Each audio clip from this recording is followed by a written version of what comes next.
very well.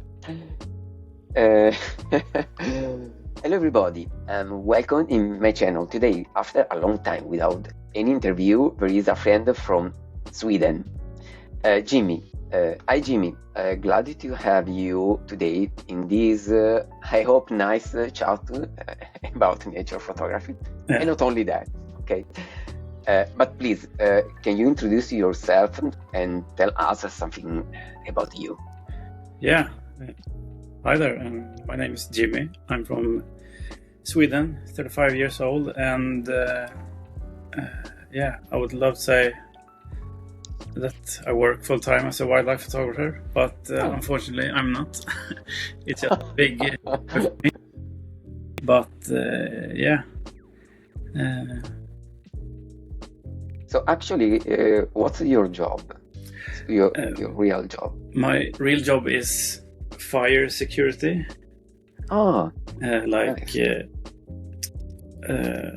If a school has a fire alarm, I'm responsible of that, and industries and similar stuff. It's my job to see that everything works. Quite dangerous, I think. Not dangerous. Sometimes. No, not for me, because the firefighters always has to be there first. My job is to see that the alarm works. So when the fire alarm works, the firefighting people will arrive in time. So that's my job. Okay, quite interesting. Maybe much more interesting than mine, because I'm computer programmer. So sometimes quite boring. I always sit down in front of a computer. So. But you can work from any place in the world. Sorry? Can you work from any place in the world as soon as you have a computer and internet? No. Okay. I work for that develop a payment system for everybody.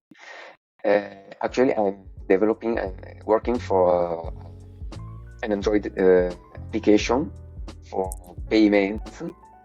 So it's interesting, but not so exciting like photography. I tried to make photography as my first job, but in Italy it's quite impossible. Really? Too many taxes to pay to the government. The income is not so good, I have to be honest, unless you go you do wedding photography. In that case, you can earn much more, but it's not my field. I don't like the wedding photography.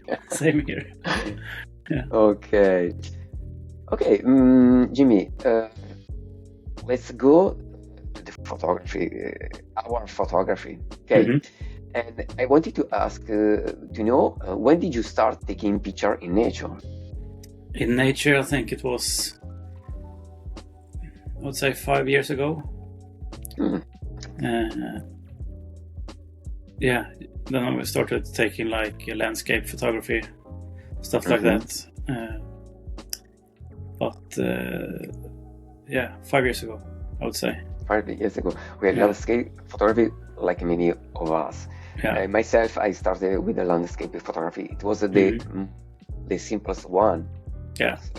You didn't need to look for animals. No. But the step further for me was the wildlife. Yeah, I think the excitement disappeared quite fast when you're just photographing landscape. So I completely stopped, and then when I think I photographed my first animal with a 100mm, I think it was. Then I was hooked, and Okay, but despite in Sweden there are a lot of beautiful landscape. It depends on where you are in Sweden, because it's such a long country, and I live in we don't have so much mountains and stuff. It's just it's quite flat where I am. But if you travel north, where the country where the mountains are, it's really stunning. Okay. Yeah. Oh, I've been only once in Sweden when I went in Norway for the white-tailed eagles, and for some days we went in Sweden as well. It was nice, but you're right. We went in a flat area where there wasn't interesting places where to take landscape photos. So it's hard. I understand you. Yeah. Always speaking about nature photography. Why just nature and not another kind like street photography? Did you try it, maybe? I never tried. Or at least took it in consideration. Yeah. I think I tried once. I photographed cars when it was like a car caravan going through a city I lived in. Okay. But I really didn't know what I would get out of it. And it wasn't as exciting as I thought it would be. And I really didn't know how to take photos, or if it was good photos or bad photos. I just stood there I never did it again. So you was saying it was exciting. So I think this aspect it's much more important for you, and wildlife photography give you excitement, enjoyment, I suppose. Yeah, of course.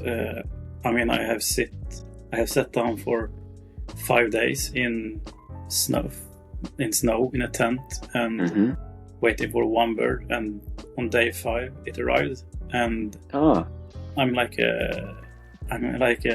it's like I won an Oscar. I'm so happy when I get the picture, and I think I never felt that feeling in any other kind of photography. Because the job you put in, and when you get something for it, it's I can't imagine getting that feeling taking portraits in a studio, for example. I agree. Yeah. Even though I've never tried. I haven't photography yet. I haven't tried either, but it's quite difficult to try to find models in my city. Maybe there are, but I don't know. I prefer animals. So I agree. The excitement and the feeling of waiting until you get your subject, or maybe you don't get, because exactly. Quite often we got nothing. It's more often I go out and get nothing than get something. That's a hard truth to be a wildlife photographer. The most time I got back home without any photo. At least I enjoyed staying in nature. Exactly. It's an important part of the photography. So I think we are quite similar as a taste, photography taste. Do you have further subject?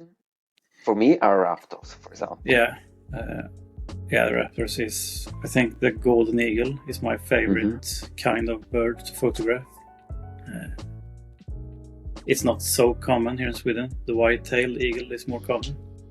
Okay. Raptors, as you say. I think that's... I saw your video with the golden eagles. Was amazing. But just a question. You were in a hide. Yeah, it's on a hide. It's a public hide. Is it a public? It's public. You can rent it. Yes. Okay. So I thought it was maybe a private hide of someone. You can ask to go inside. Yeah, like happens sometimes over here in Italy. The ugly truth, or the ugly part about wildlife photography in Sweden, is that if there are a private hide, they would never let anyone else use it, or they won't tell where it is, or it's very quiet. If you have something, you're never going to tell anyone about it. Okay. So I have stopped asking other photographers where they're photographing or what hide they are using, because they won't tell me anyway. So unfortunately, they want their cookie for themselves. They are quite jealous. Yeah. Okay. Like unfortunately. Okay, it's not only in Sweden, in Italy as well. I can imagine. It's like that. Yeah. Once I asked to another photographer if he could tell me where there was a owl, and he clearly told me that he was jealous. So he didn't tell me anything. He didn't. It's a pity, because every time someone asked me for a subject, I always told where was the animal. Sometimes I accompany. I don't know. I go together the other person to take a picture together, because for me it's normal. Yeah. I don't see anything but to go with another one, or to say where there is, I don't know, the osprey, because in Sardinia osprey are so common. So for me it's fine to say, unless is an endangered species. Yeah. So in that case, I'm not jealous, but I'm cautious. So I prefer to keep safe the animal, but not for jealousy. I don't know. Sorry for my English, Jimmy, because sometimes it's all right. I don't know. It's same for me.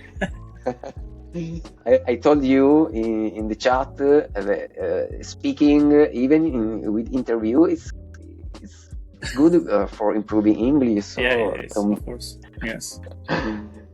Well, I saw you're using Sony, like me. No, I'm not. No. So, I never owned a Sony camera. I have it. I have my camera here. It's a Canon R5. Canon. Okay, yeah. Canon. Okay, I don't know why. I was watching a video. It looked like Sony. Why Canon? Not Sony. I have hold. I know two. I have two friends who shoots Sony, and I think the cameras are like holding a box. They are so small. And like, I can't get my fingers around the grip. I guess I get sore here in the fingers, so I don't. They are even using the battery grip. Yeah, it doesn't help. So I think the Canon body is bigger. I have quite big, long fingers, so it suits me. But yeah. So now, what camera are you using? I'm using Canon R5. R5, okay. Yeah. 45 megapixels. Exactly. Yeah. Okay. Very good camera. Very good. Yeah, I'm happy with it. Which lens? I have 400mm 2.8 with the 1.4 extender. So most often I shoot 560mm. 560. Yeah. Okay, I tried only once the 400 millimeters 2.8. It was an amazing lens, but too expensive for me. So now I'm using a zoom telephoto lens, the 200 600 millimeters. But for me, is pretty good. You have the 200 600. Sorry? You have the 200 to 600. Yeah, 200 600. Yeah, I am so jealous about that lens. I think it's the best lens you can get.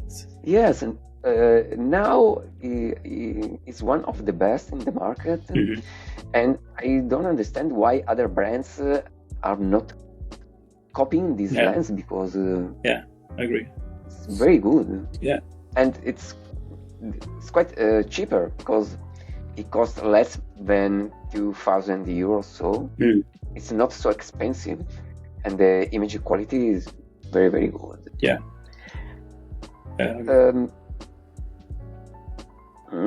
Okay, I wanted to ask it another question. Do you feel, are you addicted to photography equipment, or for you is only an instrument, a tool to? Can you say it once again? To achieve? I didn't hear everything. Can you repeat that? Okay. I was asking if you are addicted to gear, to photography gear. Oh, Maybe you buy you buy a lot of equipment. Yeah. I have so much unnecessary stuff.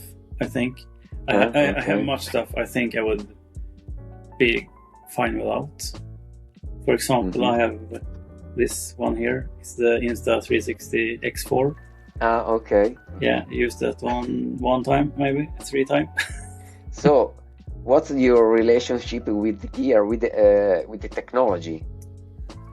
I think it's fun to use, and I always have a vision about how I will do it with the gear, but often it doesn't turn out how I want it to be, because the one thing I don't have is time. I don't have so much time. I mean, maybe I will go out to shoot a video, but only time I have is to hit that video in one try. If I fail, I don't get a video because I have to go home. Okay. Yeah. Usually I go outdoor only during the weekend. I don't know how is it for you. Yeah, it will be the same here now. Especially in half the year, it's dark after 17 o'clock. 17 o'clock, yeah. So I stop working at 16. So yeah. So it's only weekends. You don't have enough time to do something after work. Yeah. So it's only weekends, and weekend it's always something else, like a birthday party or it's a dinner there. So it's the time is the most hard. Yeah, I understand. Just for this topic, considering we don't have so much time, do you plan a lot before going outdoor, before photographing? Not in my area. When I'm just going out in the forest, I almost never plan. I just drive to a place and walk in the forest. Because it's rare. What would you say? It's rare that I do longer trips outside my area. Yeah. So, but if I do trips outside, I plan it very, very well, because I have to take the opportunity to go on a longer trip. So your favorite place is quite near where you live? Yeah, inside the 1 hour drive, I would say. Okay. Yeah. So pretty near. More than mine, because usually I have to drive for at least a couple of hours before reaching the spot, and I don't have only one. Usually I use 3 or 4 different places where I can find wildlife. and not always I find something, because the area are quite huge, so sometimes it's difficult. Yeah. But I don't give up, so I go every time, hoping to get something. Yeah. For example, tomorrow I'm going to go in a mountain where there is a couple of golden eagles that I saw 2 weeks ago. So I hope to get some things. I hope to see them. Yeah.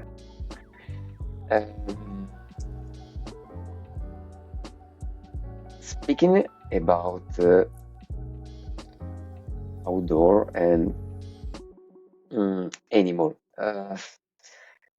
you said that you don't plan, your photo shoot. So what's your favorite approach for wildlife? You walk around? Yeah, that's not my favorite, because it's hard to walk around as I do and get like nice detailed picture, because they are often more far away. But I bought the beginning of this summer, I bought a floating hide that I've used 2 times. But when I used it, it was 0 birds, and I didn't get one single photo. So, but when I used it, I saw how good the opportunity it could be if it was like any kind of wildlife in the near. But it wasn't, and I haven't had time to use it again. So that's one thing I would say, and will be my favorite stuff to photograph from, is a floating hide. Oh, okay. Yeah. I've never tried. It's quite an experience, because I mean, you're floating, you have like a half ring around you, and you have your gear for $15,000 floating with you, and one wrong step, you okay. I'll be really worried to fall in the water with all my equipment. Yeah, so yeah, it's quite you're on the edge all the time, but it's fun. Scary. Yeah, it's scary, but it's really scary. Yeah. Actually, I had my camera fall down in the water once. Really? I was crying because I was photographing a waterfall, and I put the camera badly in the tripod, and nothing. The camera in the water, and I had to spend a lot of money for fixing. Fortunately, it was not seawater, but it's a sweet sweet water. So I managed to fix it. But if it felt in the seawater, I couldn't repair. Yeah, with salt water and stuff. It's impossible. Anyway, so always speaking about approach. So I saw you use hide, okay? Yeah. For you, how is using hide? It's a good method for wildlife photography, or do you prefer other one? I would say using a hide is, if you almost 90% guarantee want to get photos, I would say use a hide, because the hide has been there for like 10 years. The animals are used to it, and you know the species you're going to photograph. Like, you can go to that height to photograph golden eagles, that height to white-tailed eagles. You can go on that boat to photograph osprey. I mean, you're guaranteed to see the animal. So I would say a hide is always the best. If you're photographing mammals, like I did last year photographing Mossbox in Norway, I would use a guide because we saw people not using guides and they were walking in circles trying to find them. But I didn't succeed, so a guide I would always recommend. Okay. Yeah. But a hide is, I would say, always the best way to photograph wildlife. Okay.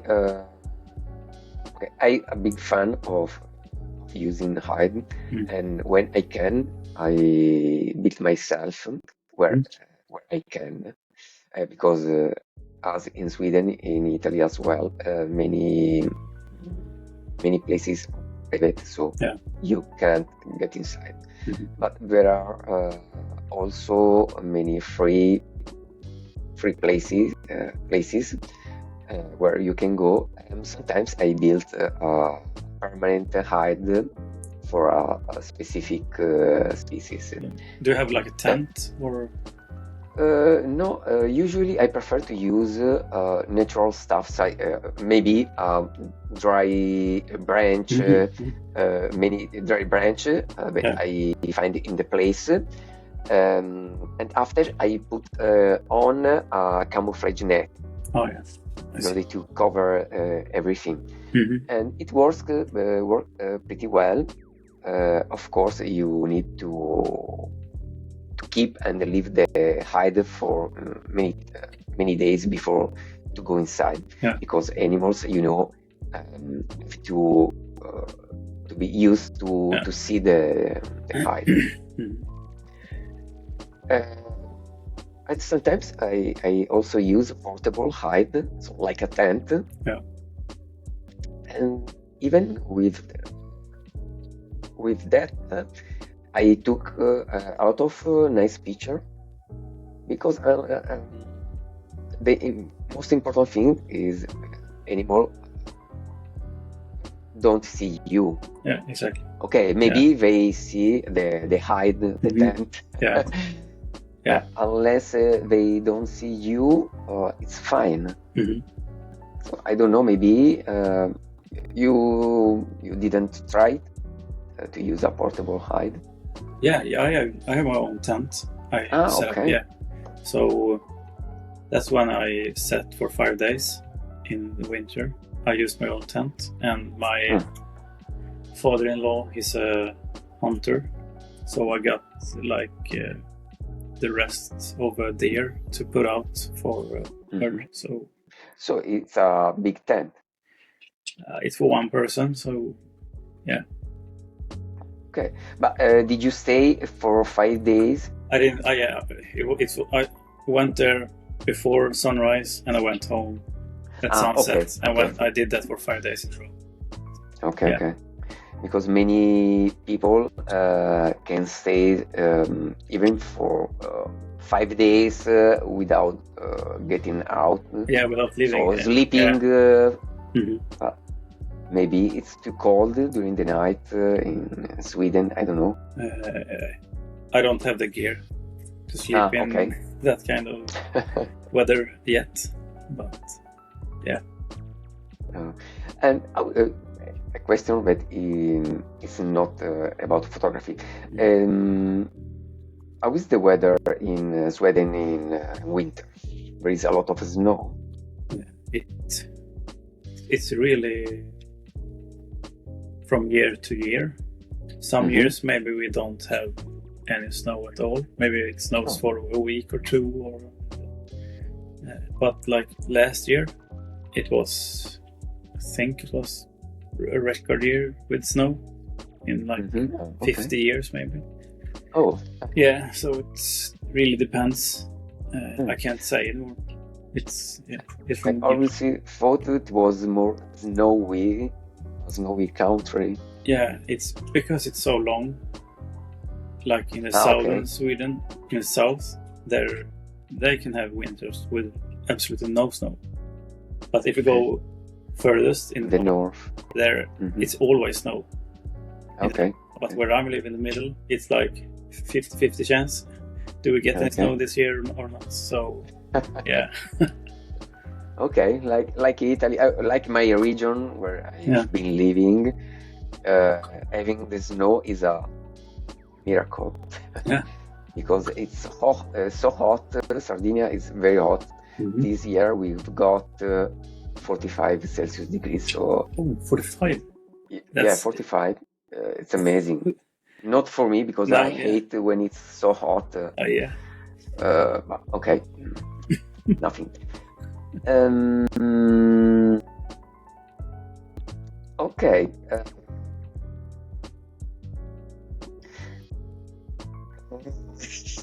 I wanted to ask something, an uncomfortable question sometimes about ethics. What do you think to bait animals to attract them in order to get a photo? I think, as myself have done, is like when you put up your own tent and you put like what do you call it, dead animal, like a roadkill or something, to try to get like an eagle or okay. I think that's fine. Oh yeah. But if people ask how you have taken the picture, I want you to be honest about it, and not like as long as you're honest with how you take a picture and not how would you say, as long as you're honest and open about how you take photos, I think it's fine. Okay, yeah. I agree. Sometimes I saw a photo that was quite unusual.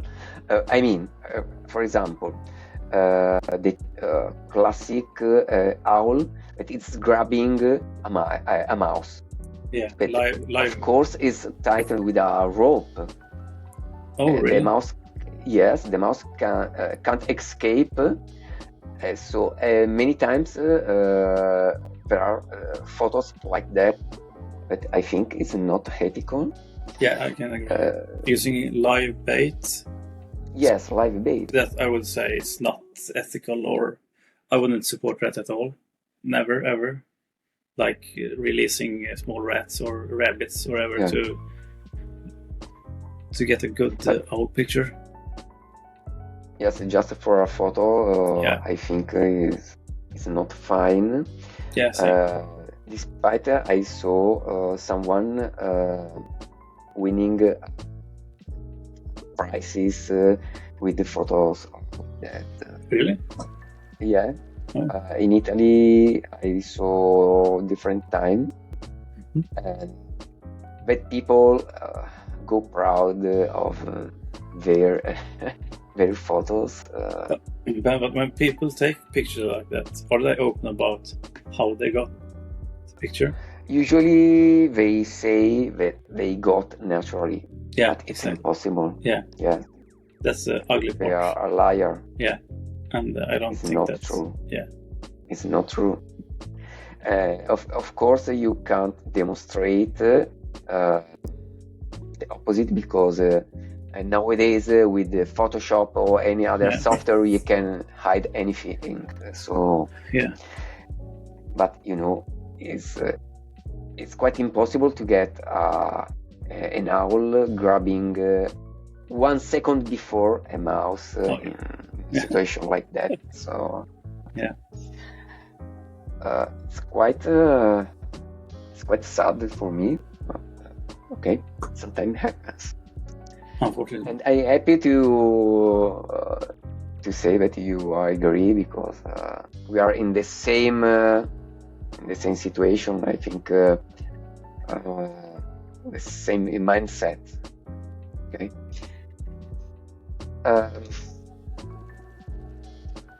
Okay, Jimmy. I think I don't like to make really long interview because I'm not super confident with my English. Like me. Okay. But I'm really happy to talk with you. I wanted to ask you another thing. Have you got a project that you wanted to talk about, or I'm talking about photography, of course. Yeah, sure. Maybe your it's not species. It's not 100%. It's going to happen yet, but the project I'm working on right now is happening in the winter, where we're going to Norway again to photograph the muskox. But this time we are going to live in a tent in the mountains in 25 minus degrees.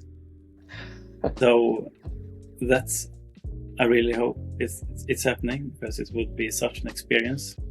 Mm-hmm. So yeah, I hope it's okay. Yeah. So finger crossed. Yeah, really. Yeah. Yeah. So you have to buy some stuff to sleep in the tent. Mm-hmm. Really. Okay. Something really warm. Yeah. Did you see the video of Morten Ilmer about the mascot? Yeah. Amazing. Yeah, it's truly stunning. Yeah. I would like to go in Norway for pet animals, but I don't think not this year, not even next year. Maybe I'll be able to go to Iceland, but for landscape photography. Even though I'd like to see the Arctic fox, you know, in Iceland are really present in the place. Iceland is also like a dream. Yeah. Place to go to. One day I want to go there. Yeah. Who knows? Maybe next year I'll be able to go there. I have so much. Yeah. I don't know. What's your next plan for? Do you have any close? My next plan. I hope for the Eurasian griffons again, because 2 years ago I didn't get my photos, or at least the photos that I hoped. I see. So this time I'll go again in the place where they are, hoping to get closer and with a photo that I've got in mind. I mean, during during the sunset. So with the silhouette of the griffon when the sun is getting into the sea. So this is my dream photo. So fingers crossed. Yes. Yeah. But I know I have to work a lot for that picture. It's good. It's always good staying natural. Oh yeah. Even if I don't get anything. Okay, Jimmy. For now is all. Thank you so much for your patience and for your answer. I really appreciated your mindset. Yes, it's like mine, and mostly to be my guest today. So thank you for having me. It was a pleasure. It was a really pleasure. So I know you are a father, and I think you are less time to go outdoors. So are you? So are you having less time? But how is it to be a father now? Father and the wildlife photographer doesn't match. I can say that. But maybe when she will bigger, maybe. Yeah, when she's older, it will be much easier. So in a couple of years. No, I was thinking about when she will come with you. Oh yeah, she can. Why not? Oh yeah. I don't know. Maybe, maybe. Like see me walking for 3 hours and she starts crying. Yeah, but maybe usually females have other interests when she grows up. So I don't know. Yeah. Who knows? I think it will work out great, anyways. Yeah. Okay. Well, before to say goodbye, if a day you plan to come over here in Sardinia, please let me know. I'd be really glad to meet you, even just to dream something all together. Yes, if you're in Sweden. Oh, yes, thank you. And if you want to say something, if you want to invite someone for something, you can say anything you want, okay? If you want to say something, for free. Yeah, I can give you, if you're into wildlife photography and wants one tip, I can say, don't buy the latest gear. You don't need it. You don't get any better photos. Save your money and buy used gear. Never buy new gear. That's my biggest tip if you want to start. Yeah. Okay. I want to add that someone want to go to Sweden and maybe want to meet you. Should be fine. Oh yeah, just contact me. I will meet you. Yeah, very nice. Yeah. Okay, guys, it's time to say goodbye. So thanks to Jimmy for being here with me. And please subscribe his channel because there are a lot of wonderful videos. I saw many of them and they are amazing.